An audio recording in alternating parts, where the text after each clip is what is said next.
hours later found Percy gazing at the boundary of Camp Half-Blood, a cross between apathy and a frown on his face. "Mr. Jackson, greetings!" a strong voice rang out. Percy's head snapped towards its source. A centaur was walking towards him with a welcoming expression on his bearded face. Chiron, the camp director of Camp Half-Blood. "Your employer informed us of your coming. Welcome to camp, Mr. Chiron," Percy interrupted. "I am not here by choice. I am being paid to find information on Zeus's missing bolt. I do not care for this, I do not care for you, and I don't care for any demigod here. If they get in my way, they will be hurt or be dead."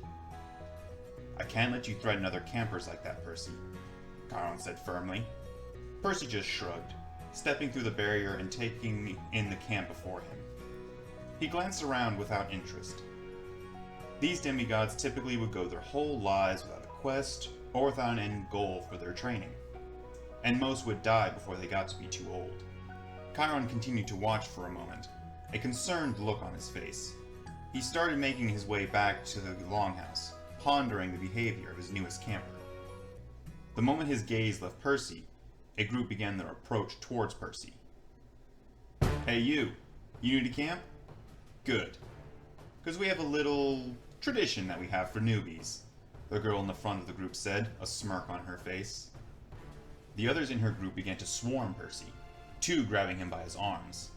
They didn't seem concerned by the lack of resistance from their intended victim, which quickly changed into looks of confusion, and then of pain as their breath began to fog with each exhale. Their skin started to pale as their core temperatures began to plummet. The others looked on with great concern, backing away when they started to realize that Percy was the one freezing their siblings. "I will say this only once. If you fuck with me, you won't live long enough to properly regret it," Percy said, thawing out the two flanking him and then lifting them into the air. Percy dimly noted that lifting these two up felt a lot like when he would practice this with water balloons years ago. Jolting out of his brief trip down memory lane, he released his two demonstration volunteers. They ran the fastest in their flight from him, the rest not far behind. "Pricks," Percy muttered, making his way to where he saw a number of buildings gathered. All around him, he saw campers going about their various training, and while he could easily see the merits of each exercise, he also could easily identify those who he could easily remove. Sword fighting on rope bridges to improve footwork, archery, which was self-explanatory, and spear work. Percy had been taught how to contend with most weapons with his kukri long knives, but that was only if they managed to get past his powers. When he finally reached the cabins, he saw them arranged in an odd U-shape. The sea stone one was clearly the cabin for children of Poseidon. Entering the cabin, he saw that it was quite barren. No one was going to come through here, so he could easily plan the situation. Percy took a seat and stared at the walls, slipping into deep thought on how he would proceed. His adoptive brother/employer had taught Percy some degree of politics as part of his curriculum in youth. Percy could use this to figure out what the situation was.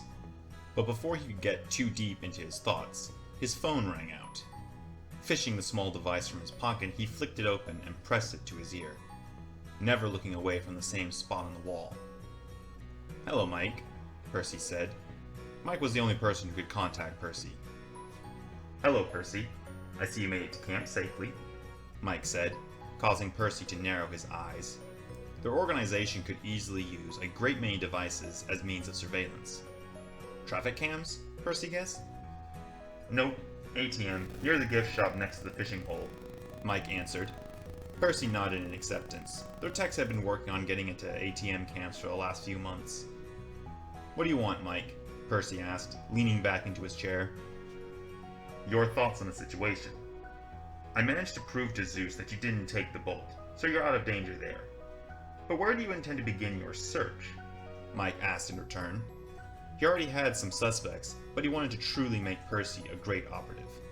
"I've already started to eliminate Olympians as suspects.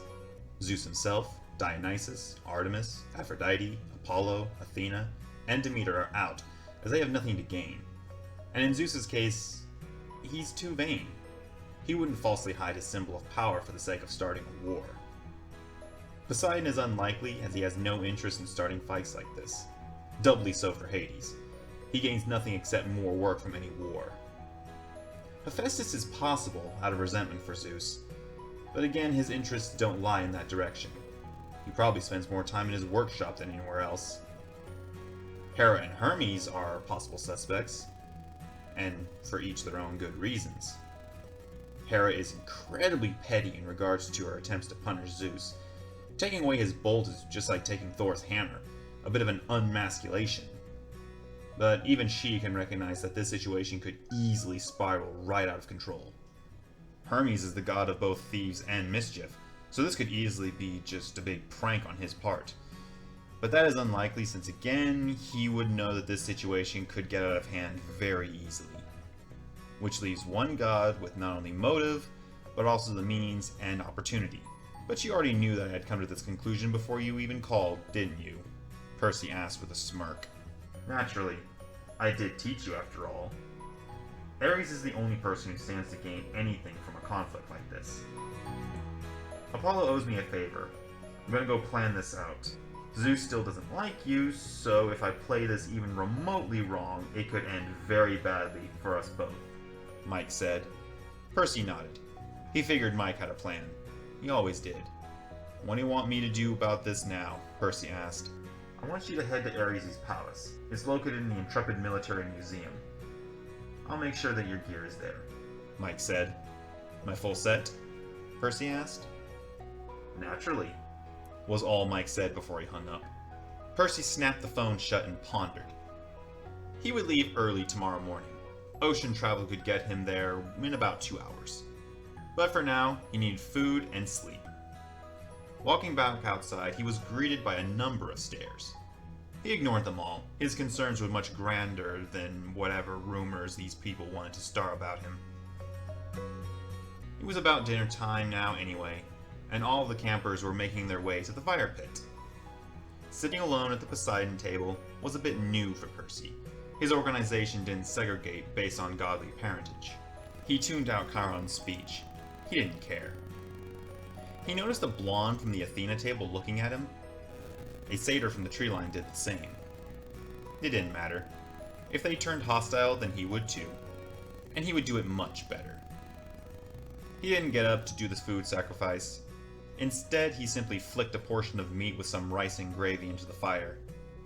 More stares, more not caring. Instead, he planned his journey tomorrow. He knew little of Paris Island's setup, but it should still be the same basic concept as any other installation.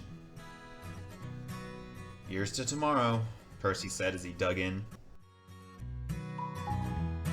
Thank you everyone who requested that this second chapter be uploaded. The story went kind of dead after a while. I've had to deal with a lot of other things since I've last updated it, but it is so heartwarming to see that it is still able to make people interested. I do hope that you all have a nice day. If you like this video, indicate so down below. If you're new to the channel, hit that subscribe button. And if you have suggestions for future videos, drop them in the comments. This has been Alpha White Wolf. I'm signing off. You keep howling, Wolfpack.